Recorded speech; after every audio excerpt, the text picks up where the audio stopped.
இந்த தேர்தலை பொறுத்த வரைக்கும் குடும்ப வாரிசுக்கு முற்றுப்புள்ளி வைக்கின்ற தேர்தல், குடும்ப ஆட்சிக்கு முடிவு கட்டுகின்ற தேர்தல், ஊழல் நிறைந்த ஆட்சிக்கு முடிவு கட்டுகின்ற தேர்தல். இந்த தேர்தல் நம்முடைய வெற்றிக்கு மக்கள் துணை இருக்கின்றார்கள்.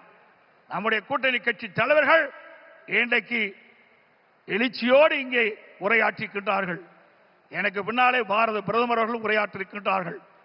ஆக நம்முடைய கூட்டணி இந்த தேர்தலிலே 210 இடங்களிலே வெல்லும்,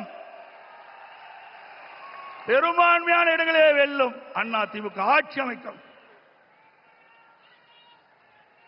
அதோடு திரு ஸ்டாலின் சொல்லுகிறார், இன்றைக்கு மத்தியிலே தமிழகத்துக்கு எந்த திட்டமும் கிடைக்கவில்லை என்ற ஒரு தவறான தகவலை சொல்லிக் கொண்டிருக்கின்றார். சிந்தித்து பார்க்க வேண்டும். அனைத்து இந்திய அண்ணா திராவிட முன்னேற்ற கழக ஆட்சியிலே தான் மத்தியிலே பல திட்டங்களை நாம் பெற்றோம். நாம் கேட்ட நிதியை கொடுத்தார்கள், கேட்ட திட்டத்தை கொடுத்தார்கள். தமிழகம் முழுவதும் இருக்கின்ற பல்வேறு ரயில்வே கடவுகளிலே உயர்மட்ட பாலம் வேண்டும் கேட்டோம். அதிகமான பாலத்தை கொடுத்தது மத்திய அரசு. அதே போல தேசிய நெடுஞ்சாலைகள், தமிழகத்தில் இருக்கின்ற போக்குவரத்து நெரிசலை குறைப்பதற்கு பல்வேறு தேசிய நெடுஞ்சாலைகளை வழங்கினார்கள்.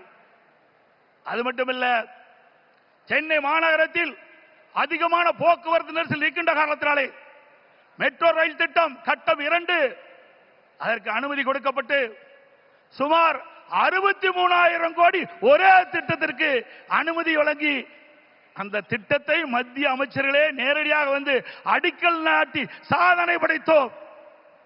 இதெல்லாம் மத்திய அரசாங்கம் கொடுக்கப்பட்ட திட்டம் அல்லவா? அதற்கு மேலாக காவிரி மேட்டூர் அணையிலிருந்து திறக்கப்படுகின்ற நீர் காவிரி நதியின் வழியாக கடலிலே போய் கலக்கின்றது. அப்படி அந்த நதி நீர் மாசுபடாமல் இருப்பதற்காக பாரத பிரதமர் அவர்களை நான் சந்தித்து, முதலமைச்சர் இருக்கின்ற பொழுது அவரை சந்தித்து இந்த கோரிக்கை வைத்தேன். நடந்தாய் வாழி காவிரி திட்டம் சுமார் 14,000 கோடி இந்த திட்டத்திற்கு நிதி தேவை. கொடுத்த உடனே அவர் பார்த்தார், அற்புதமான திட்டம், இந்த திட்டத்தை நிச்சயமாக நிறைவேற்றி தருவேன் என்று சொல்லி மேதக குடியரசுத் தலைவர் உரையிலே இடம்பெற செய்து கடந்த 2024 ஆண்டு அதற்கு அனுமதி கொடுக்கப்பட்டது.